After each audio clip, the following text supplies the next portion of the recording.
지난주까지 우리 창세기 내용을 이제 다 8강에 거쳐서 이제 다 이게 쭉 지나왔고요. 오늘부터는 이제 출애굽기 이제 시작 들어갑니다. 야곱과 또 그의 아들 요셉의 이제 시대로 이제 들어가죠. 그때 큰 흉년이 들죠. 흉년이 들었는데 때마침 그 형들이 미디안에 팔았던 그 요셉이 드디어 이제 바로의 꿈을 해석해주고 총리가 이제 되면서 미리 흉년을 대비하고 결국은 그 흉년에 그 야곱과 그 아들이 애굽으로 이제 양식을 사러 와서 만나게 됩니다. 건너오게 되는데 이때 먼저 애굽에서 있었던 그 사람들, 그 요셉을 포함해서 총 75명이 이제 애굽으로 이제 건너가게 됩니다. 야곱은 애굽에서 죽어서 죽기는 이제 애굽에서 죽었는데 장사 자기 그 시신은 그 조상들이 있는 그 아브라함의 그 묘지 가나안에 가서 이제 묻히게 되고 또 요셉은 얼마 후 이제 요셉도 죽지만 하나님이 너희를 다시 가나안 땅으로 인도할 것이다. 그때 내 뼈를 가지고 가서 그곳에 이제 매장해라라는 이제 그런 유언을 남기면서 창세기를 이제 마무리하게 됩니다. 그리고 시간이 한 430년이 흘러가요. 꽤 오랜 시간이 흐르는 것이죠. 처음에는 이들이 잠깐 이렇게 양식 때문에 건너갔다가 머물고 있던 것이 이미 430년이라는 시간 후에 이제 그 모세가 이제 등장하게 됩니다. 처음에는 그 요셉이 총리를 있고 또 나라에 어떤 굉장히 큰 공을 많이 세우게 되죠. 그러니까 야곱과 그 아이들, 그 자녀들에게 굉장히 그 애굽에서 선대해 줍니다. 이들이 머물 땅도 내려주고 굉장히 이제 선대하는데 시간이 흐르면서 이 야곱의 자손들이 무섭도록 번식하는 거. 430년 동안 처음에 제가 몇 명이 건너갔다고 했어요? 75명이 건너갔는데 430년 나중에 출애굽할 때 보니까 보행하는 장명이 60만 3천 명 넘어요.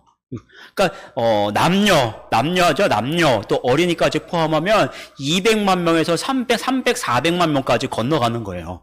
어마어마하죠. 우리 연천의 인구가 몇 명입니까? 4만 명 정도 된다고 합니다. 몇 배요? 수십 배. 연천 사람들이 한꺼번에 다 몰려가서 어디 가도 굉장하다 그럴 텐데 우리나라에서 뭐랍니까? 광역시 한 100만 명 넘어가면 광역시라고 하죠? 200만 명이면은 부산이나 인천이나 이런 그 광역시 인구가 한 200만 명 정도 돼요. 부산이 300만 명 되고 인천이 200만 명이요. 그런 인구가 한꺼번에 그냥 애굽에서 빠져나간 광야로 가버리는 그런 사태가 발생하는 겁니다. 그러니까 굉장히 이제 이 애굽의 입장에서도 처음에는 75명 그래 너희들 이제 거기서 머물러라 해서 선대해 주는데 나중에 한 몇백만 명으로 불어나니까 이 사람들이 같이 살고 있으니까 어떻게 보면 무서운 거죠. 만약에 이 사람들이 갑자기 폭동을 일으킨다든지 똑같은 애굽 사람이 아니라 히브리 민족이라고도 부르고 있는데 이 사람들이 폭동을 일으킨다든지 아니면 전쟁이 일어나는 그러면 이 사람들이 그냥 그 전쟁에서 들고 일어나 버리면은 완전히 뒤집어지는 상황이니까 이 애굽의 입장에서도 이 히브리 민족들, 야곱의 그 자녀들이겠죠? 굉장히 두려워하면서 어쨌든 이 민족 말살 정책을 펼치게 되는 겁니다. 그 내용은 이제 우리가 잘 알고 있는 말씀이죠. 출애굽기 1장 7절에서 11절 말씀 우리 같이 한번 읽어볼게요. 좀 기니까 교독하겠습니다. 제가 먼저 볼게요. 이스라엘 자손은 생육하고 불어나 번성하고 매우 강하여 온 땅에 가득하게 되었더라.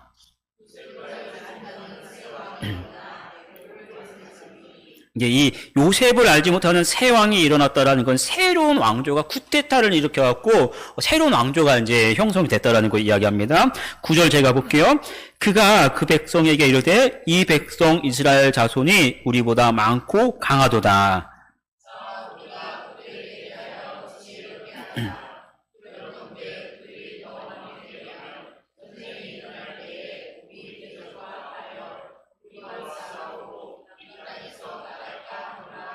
함께 보겠습니다.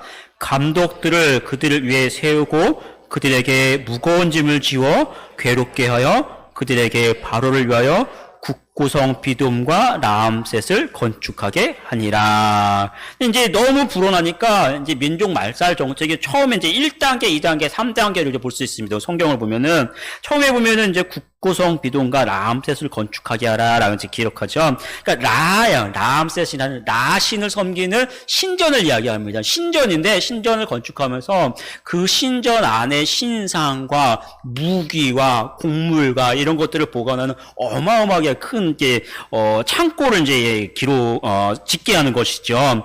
잠깐 이제 사진을 제가 하나 보여드릴까요? 요거는 이제 람셋은 아니고 우리가 이제 애굽의 그 이집트에 이제 관광 가면은 많이 보게 되는 아부신벨 대신전이라는 이런 신전을 만드는 건데 람셋 규모가 얼마나냐면 제가 볼 때는 저는 보고 왔는데, 이제 이 은대리 1대 정도는 됩니다. 규모가. 그냥 이렇게 쫙 보면은 쫙 사막인데, 그 한 가운데 어마어마하게 큰 그 신전을 이렇게 만들어 놓은 거예요. 요 신전 말고 다른 신전. 근데 이 람셋은, 다 무너져가지고 지금 방치된 그런 상태 속에 있고, 이런 것들을 이제, 짓게 만드는 거죠. 그러니까, 이런 공사에 이스라엘 그 히브리 민족을 공사에 투입을 하니까 자녀를 낳을 수 있을까요? 없을까요? 우리말에 그런 말이 있죠. 하늘을 봐야 별을 딴다고. 만약 하루 종일 그냥 공사 일만 하고 있으니 무슨, 별을, 하늘을 볼 수 있겠습니까? 그 이제 피곤해서 자녀를 못 낳는 그런 정책을 이제 1단계로 쓴 거예요. 그런데도 안 되니까 그 이제 약간 1.5단계 12절에서 14절 같이 볼까요? 12절에서 14절. 그러나 학대를 받을수록 더욱 번성하여 퍼져나가니 애굽 사람이 이스라엘 자손으로 말미암아 근심하여 이스라엘 자손에게 이를 엄하게 시켜 어려운 노동으로 그들의 생활을 괴롭게 하니 곧 흙이기와 벽돌 굽기와 농사의 여러 가지 일이라. 그 시키는 일이 모두 엄하였더라. 그냥 단순히 이런 신전 공사에 투입한 것이 아니라, 그래도 안 끝나니까, 그래도 자녀들이 늘어나고 있으니까, 요번에는 뭐죠? 그 벽돌을 만들려면 이제 흙 이기기죠. 요즘에는 시멘트를 하지만, 당신은 이제 그 흙을 이기니까 흙 이기고, 또 벽돌을 직접 굽고, 또 농사의 일을 이제 같이 시키는 거예요. 그러면서도 이 하루하루 할당된 그 공사의 진도는 어떻게 될까요? 그날 채워져야 되는 거예요. 그러니까 굉장히 피곤하게 만드는데도 불구하고 어떻게 해요?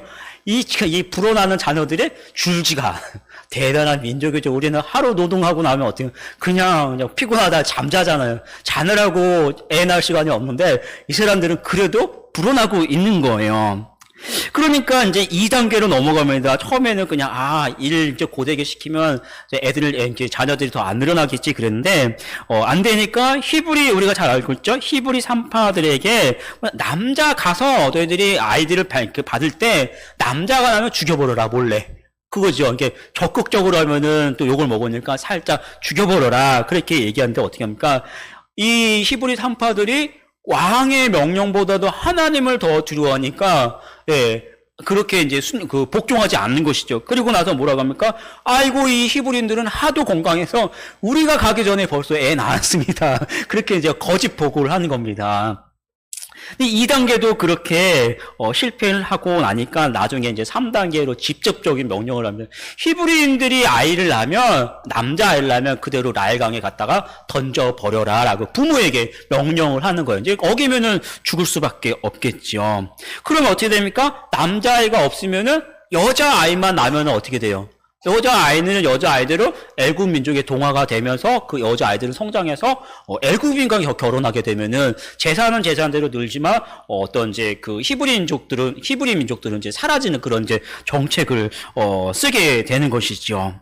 그 430년을 살았으면서 그 기간이 제가 볼 때는 다 종으로 살지는 않아요. 뭐 처음에는 선대 받잖아요. 선대 받다가 오늘 말씀처럼 요셉을 알지 못하는 새로운 그 왕권이 등장을 하면서 이런 일들이 벌어지게 되니까 종으로 사는 기간이 그렇게 길진 않았을 거라는 건 저는 생각합니다. 근데 그들이 번성했다는 것은 그동안 굉장히 이 땅에서 평안하게 살았다는 것이죠. 근데 그동안에 이 평안하게 살면서 이 하나님 믿는 이 신앙이 올바로 선 것이 아니라 애굽에서 살고 있으니까 애굽의 다양한 문화와 또 그들의 우상과 이런 것들이 이제 살며시 들어오면서 동화되고 결국은 이제 변질될 때 하나님께서 이런 정책들을 통해서 그들이 하나님을 향해서 이제 고통 속에서 부르짖게 하시고 또 그 부르짖은 하나님 이제 들으셨다라는 사실이죠. 우리 2장 23절에서 25절 말씀 같이 한번 읽어볼게요. 여러 해 후에 애굽 왕은 죽었고 이스라엘 자손은 고된 노동으로 말미암아 탄식하며 부르짖으니 그 고된 노동으로 말미암아 부르짖은 하나님께 상달된지라. 하나님이 그들의 고통 소리를 들으시고 하나님이 아브람과 이삭과 야곱에게 세운 그의 언약을 기억하사 하나님이 이스라엘 자손을 돌보셨고 하나님이 그들을 기억하셨더라. 이런 고통 속에서 평안할 때는 잘 몰라요. 근데 고통 속에서 하나님을 부르짖으니까 하나님께서 뭐라고 합니까? 그들과 약속, 언약을 기억하시고 들으셨다라고 기억합니다. 여러분, 우리도 살면서 어때요? 힘들 때가 있어요. 그냥 평안하게 살면 좋은데 힘들 때가 있어요. 그럴 때가 바로 어떤 때입니까? 하나님께 기도할 때고 하나님을 찾을 때입니다. 하나님은요, 언제든지 여러분 찾으시면 들으시고 응답하시는 우리 하나님이십니다. 기쁠 때, 평안할 때 어떻게 돼? 이왕이면 그때 더 힘써서 하나님께 찬양하고 또 힘들 때가 오면 힘써서 우리 하나님 찾고 하나님의 은혜를 경험하는 우리 성도들이 되길 축복합니다. 그런 속에서 이제 이 레위 족속이죠. 레위 족속에 있는 그 아무람이라는 사람하고 요게벳이라는 이 여인이 결혼해서 이제 사내 아이를 낳습니다. 그가 누굴까요? 우리가 알고 있는 모세를 낳고 이제 바로 강에다가 던지지 못하고 석 달을 이제 몰래 키우다가 한 3개월 정도 되면 어떨까요? 아이들이 이때 이제 목청이 이제 처음에는 저도 이제 아이들 키워보니까 밤에 자다가 보면은 어떠냐면 엥 그래요. 울지도 못하죠. 그냥 엥 그래요. 그냥 처음에 엥 그러면은 쉬싼 거고 좀 이렇게 엥 그러면 이제 기저귀가 축축이 좀 안 좋다라는 거죠. 아니면은 그러면은 뭐예요? 배고프다 이거죠. 여기서 손 이렇게 하는데 그 정도죠. 아이들은. 근데 한 3개월 키면 이제 목적이 좀 커져요. 그러면서 이제 커지니까 그 이제 더 이상 키울 수가 없는 거 집안에서 몰래 그때니까 드디어 이제 뭐랄까 갈대 상자죠. 갈대 상자로 그다음에 이제 이 사막 이제 역청 그러니까 뭐랄까요 그 석유 찌꺼기 그 정도가 되겠죠. 그런 것들 이제 발라 우리 그 아스팔트 까는 데 가보셨죠. 그러면 끈적끈적한 거 그건 이제 역청이라고 그러는데 갈대 상자에다가 역청하고 나무즙을 이렇게 발라서 물이 새지 못하게 바구니를 만들어 놓고 그 안에다가 이제 모세를 넣고 잠깐 이제 떠내 보내게 됩니다. 근데 우리가 생각할 때는 우리나라 갈 때는 조그마죠? 한 1m 길어봐야 한 1.5m? 그죠? 잠깐 사진 하나 있나요? 사진. 이제 이 성경에서 나오는 이 갈대라는 게 파피루스라고 그러죠. 파피루스.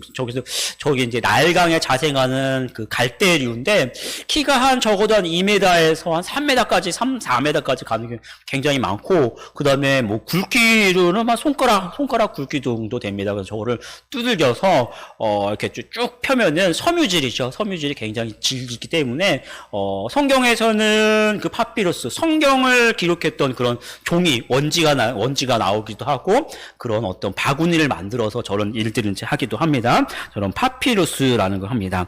그 안에다가 이제 바구니를 만들어서 모세를 이제 그 안에다 떠놓고 그 나일강 위에서 이제 띄어 보내면서 누구죠?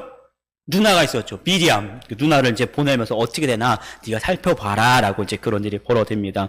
근데 이제 그때 바로의 공주가 와서 이제 자기의 이 공주가 굉장히 유력했던 사람의 차기 왕권에 있는 사람이었는데, 이 자기의 하필은 아들이 없으니까, 이 모세를 이제 건져내고 굉장히 건강해 보이니까 건져서 자기의 이제 양자로 삼게 됩니다. 그러면서 이름을 뭐라고요? 물에서 건져냈다라는 뜻으로 모세라고 이제 이름을 불러줍니다.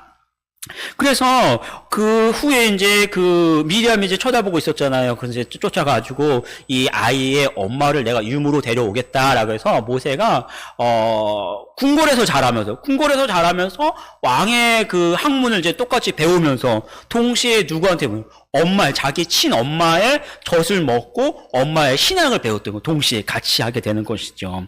그래서 나중에 그가 이제 어마어마한 사람들의 그 지도자로 섰을 때 그 어떤 그 애굽의 학문과 또 어머니의 신앙이 이제 그대로 이제 드러나게 되는 겁니다.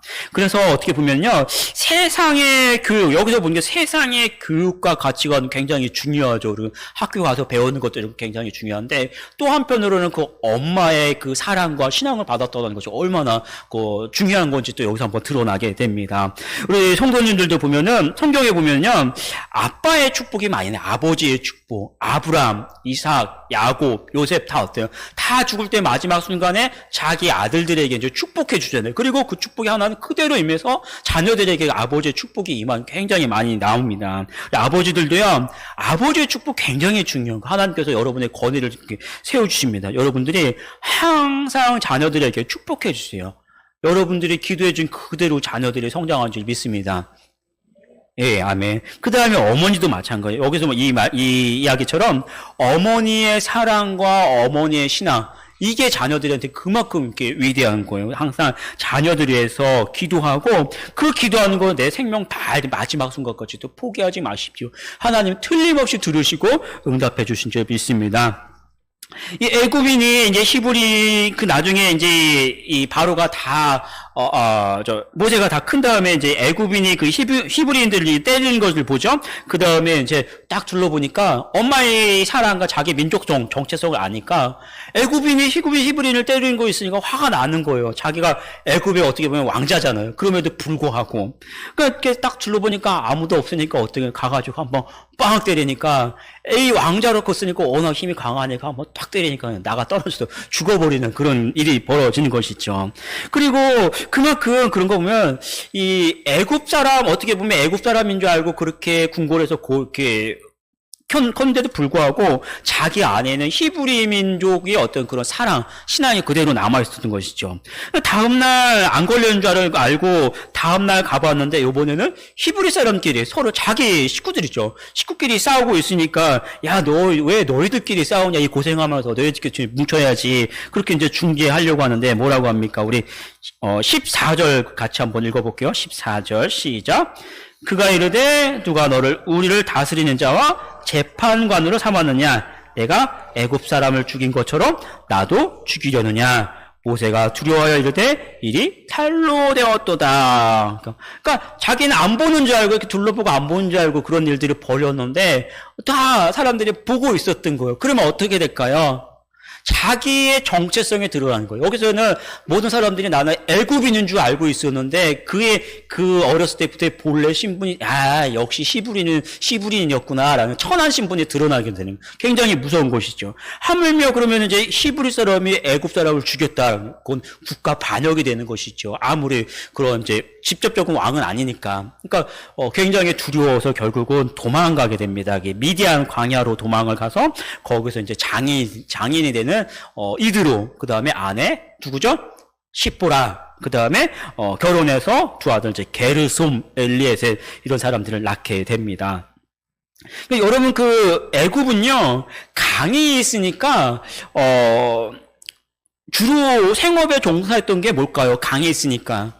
농업이죠, 농업. 농업을 주로 하고, 강에 있으니까 왔다 갔다 하면서 무역을 많이 합니다. 이거 굉장히 안정되고, 또 돈을 벌 수 있는 그런 직업이요. 상위권에 있는 직업입니다. 반면에 이런 안정된 직업이 있는데, 목축이라는 것을 하려면 어떻게, 계속, 그 사막에서 목축을 하려면 풀 찾아서 계속 돌아다녀야 되니까, 애굽 사람이 볼 때 이 목축이라는 건 굉장히 천한 그런 직업이었던 거예요. 그런데 이제 어떻게 보면 애굽 궁궐에서 왕이 될 수 있어 그 사람이 쫓겨나가지고 여기서 이제 미디안 광야에서 양을 치고 있으니 그 삶이 어떨까요? 어떻게 보면은 뭐 다 포기하고 그냥 살아가는 그런 삶밖에 안 되겠죠. 거기서 그런 삶 한 40년을 바로의 궁궐에서 자랐고 나머지 40년은 양을 치면서 다른 삶을 살게 됩니다. 그런 속에서 40년 이제 그 미디안 광야 이게 한 80세가 되겠죠? 근데 양을 칠 때 뭐를 봅니까? 그 시내산에서 불타고 있는 떨기 나무를 봅니다. 무슨 나무야? 졸고 계시다가 또 딸기나무라고 하지 마시고, 떨기나무예요, 떨기나무. 다른 겁니다. 이 떨기나무는요, 이 광야에 지나가다 보면 그냥 흔하게 보이는 그냥 넝풀이에요, 넝풀. 우리도 이렇게 보면 뭐 나팔꽃, 무슨 풀, 그 이름도 없는 풀들 굉장히 많잖아요. 이런 것들. 사진 있나요? 사진 하나. 없나 보다. 있었어요. 자, 이러는 거예요. 그러니까 우리가 생각할 때 예를 들어서 보면은 예를 들어서 소나무에 불이 붙었다. 참나무에 불이 붙었다. 그러면은 그게 뭐 1시간은 탈 수도 있잖아요. 불 붙었나 보다. 끌어가자 그럴 수 있잖아요. 근데 이 떨기나무, 풀에 불이 붙으면 어때요? 5분 지나면 다 없어져야 되는데 이게 어떻게 돼요? 아무리 시간이 지나도 없어지지 않으니까 저 뭐지 하면서 이상해서 찾아가 보는 거예요. 근데 그 떨기나무는 이름도 없고 사실은 아무런 존재의식도 없는, 그게 뭘 상징합니까? 애굽에서 고통받고 있는 자기 백성들을 상징하는 거예요. 애굽에서 히브리인이라는 사람들은 아무 존재가 없는 사람들이잖아요. 근데 그들 가운데 불이 타오르는 거예요. 불 타오르고 있는데 그 불이 꺼지지 않는 거. 뭘까요? 내 백성이 저기서 저렇게 고통받고 있구나. 그 모습, 하나님이 그 모습을 통해서 상기시켜 주고 있는 겁니다. 우리도 마찬가지예요, 여러분. 우리가 세상을 살아가면서 항상 우리 시각은 그죠? 여러 하루하루 살아가기 바쁘잖아요. 바쁘고, 또, 이제, 내 식구들, 여기 쳐다보기도 바빠 죽겠는데, 언제 주일날 겨우 와서 교회에 들여다보게 되고, 그죠? 나라 민족을 생각할 시간도 없고, 그렇게 살아가지만, 하나님이 모세에게 주셨던 것은 내 하루가 아니라 자기 백성이 고통받는 그 모습을 다시 한번 상기시켜주는. 모세가 이 모습을 보면 어떨까? 굉장히 막, 답답하고 안타깝잖아요. 자기가 그것 때문에 여기까지 끌려왔는데 여전히 애굽에서 이제 고통받고 있는 거 생각하면 우리도 마찬가지로 여러분 하루 나만 바라보지 마시고 교회를 좀 들여다보시고 또 나라와 민족을 들여다보면서 안타까운 마음으로 함께 좀 기도하는 우리 성도들이 되길 축복합니다. 그런 모습을 보여주면서 하나님 모세를 부르시는 거예요. 우리 7절에서 3장 7절에서 10절을 같이 한번 읽어볼게요. 여호와께서 이르시되 내가 애굽에 있는 내 백성의 고통을 분명히 보고 그들이 그들의 감독자로 말미암아 부르짖음을 듣고 그 근심을 알고 내가 내려가서 그들을 애굽인의 손에서 건져내고 그들을 그 땅에서 인도하여 아름답고 광대한 땅 젖과 꿀이 흐르는 땅 곧 가나안 족속, 헷 족속, 아모리 족속, 브리스 족속, 히 족속, 여부수 족속의 지방에 데려가려 하노라. 이제 가라. 이스라엘 자손의 부르짖음이 내게 달하고 애굽 사람이 그들을 괴롭히는 학대도 내가 보았으니 이제 내가 너를 바로에게 보내어 너에게 내 백성 이스라엘 자손을 애굽에서 인도하여 내게 하리라. 자기는 자기 힘으로 하려고 했때는 어떻게 했대요? 완전 나도 사랑해서 내 백성 사랑했으니까 아무 있나 없나 바로 그 궁궐에 했을 때 내 백성은 팍 쳐서 죽이긴 했잖아요. 근데 그때 했으면은 어떻게 보면 권력이 있었고 힘이 있었으니까 될 것 같은데 하나님 그때는 주무시고 계시다가 자기 생각에 주무시고 계시다가 나를 여기까지 이렇게 내보내신 다음에 지금까지 40년 동안 이제 다 까먹고 양치는 것밖에 기억나는 게 없는데 인제 오셔갖고 하나님은 이제 가라. 내가 너를 들어 쓰겠다. 그러시니 그런 말씀을 하시는 거예요. 여러분 같으면 어떤 생각이 들겠습니까? 온갖 지금까지 살아왔던 생각들, 어떤 삶들 들어오면서 하나님 그때는 뭐 하시고 인제까지 뭐 하셨다고 인제 나를 내 나이가 벌써 80이 됐는데 인제 나를 부르십니까? 내 안에 있는 어떤 원망과 불평과 막 그런 것도 막 드러날 거 아니에요. 근데 그런 속에서 이제 이 모세와 하나님과의 어떤 여러 가지 이제 언약, 실갱이가 이제 벌어지는 겁니다. 11절 말씀, 11절 12절 같이 한번 읽어볼게요. 모세가 하나님께 아뢰되 내가 누구에게 바로에게 가며 이스라엘 자손을 애굽에서 인도하여 내리까? 하나님이 이르시되 내가 반드시 너와 함께 있으리라. 내가 내 백성을 애굽에서 인도하여 낸 후에 너희가 이 산에서 하나님을 섬기리니 이것이 내가 너를 보낸 증거니라. 내가 누구에게? 모세 자신이 물어보고 왜요? 내가 이전에 궁궐에 있을 때 그런 힘과 권력이 있었으면 괜찮은데 지금은 여기 와갖고 양이나 치고 있는데 이런 나를 이렇게 초라하게 만드신다면 내가 가서 보내면 사람들이 너 누구냐 그럴 거 아니에요. 그러니까 내가 누구에게 바로에게 갑니까? 라고 물으니까 하나님께서 하신 말이 네가 아니라 내가 너와 함께 있겠다. 그 말씀을 하시는 거예요. 네가 아니라 내가 너와 함께 갔다. 그 다음에 이제 하나님이 또, 모세하고 또 실경이 벌어지죠. 13절, 14절 같이 읽어볼게요. 모세가 하나님께 아뢰되 내가 이스라엘 자손에게 가서 이르기를 너희의 조상의 하나님이 나를 너희에게 보내셨다 하면 그들이 내게 묻기를 그의 이름이 무엇이냐 하리니 내가 무엇이라고 그들에게 말하리까? 하나님이 모세에게 이르시되 나는 스스로 있는 자인이라 또 이르실 때 너는 이스라엘 자손에게 이같이 이르기를 스스로 있는 자가 너를 너희에게 보내셨다 하라. 여기 13절에 보면 이스라엘 자손에게 가서 이르기를 너희 조상의 하나님이 나를 너에게 보내셨다. 이게 하나님의 이름이었어요. 당시까지. 하나님이 하나님의 이름을 누구에게 아직까지 가르쳐 준 적이 없어요. 아브라함에게도 그냥 나타나셔서 나는 나다라고 그래요. 아브라함, 이삭, 야곱, 요셉. 이제 심지어 이제 이 야곱, 요셉에게 나올 때는 나는 너희 조상 아브라함의 하나님이다. 그렇게 말씀해요. 하나님이 이름을 얘기하신 적이 없었는데 여기서 내가 그 조상의 하나님은 누굽니까? 라고 물어봤더니 하나님이 나는 스스로 있는 자라는 하나님의 정체성을 이야기하는 것이죠. 네, 신이다, 나는 신이다. 하나님의 정체성을 이야기했는데 이거를 이제 히브리어로 여호와라고 표현하는 거. 우리가 말하는 여호와, 나는 여호와다라고 이야기하는 거예요. 그래서 여기서 처음으로 하나님의 이름을 가르쳐 주십니다. 그러면서 이제 여러 가지 실기가 끝나죠. 그러면서 모세에게 가르쳤던 것은 모세 너의 힘과 내가 한 것이 아니라 이제 네가 할 수 없을 그때 내가 나와서 하겠다라는 그것을 이야기합니다. 모세가 불가능할 때까지 궁궐에서 40년, 양침에서 40년, 80년이 지난 거예요. 80년이면 무슨 힘을 발할 때가 아니지요. 그때까지 하나님께서 계속 훈련시키시고 또 육신으로 불가능할 때 하나님이 그를 통해서 애굽 어떤 출애굽 사명을 다 이루십니다. 모세는 모든 걸 다 포기하고 또 살기 위해서 이제 양이나 치던 그런 사람이었는데 하나님은 그렇게 40년 동안 이 양을 치는 동안에 하나님의 그 백성을 사랑하고 돌보는 그 훈련을 마음속까지 시키시고 그 다음에 그렇게 시키신 거죠.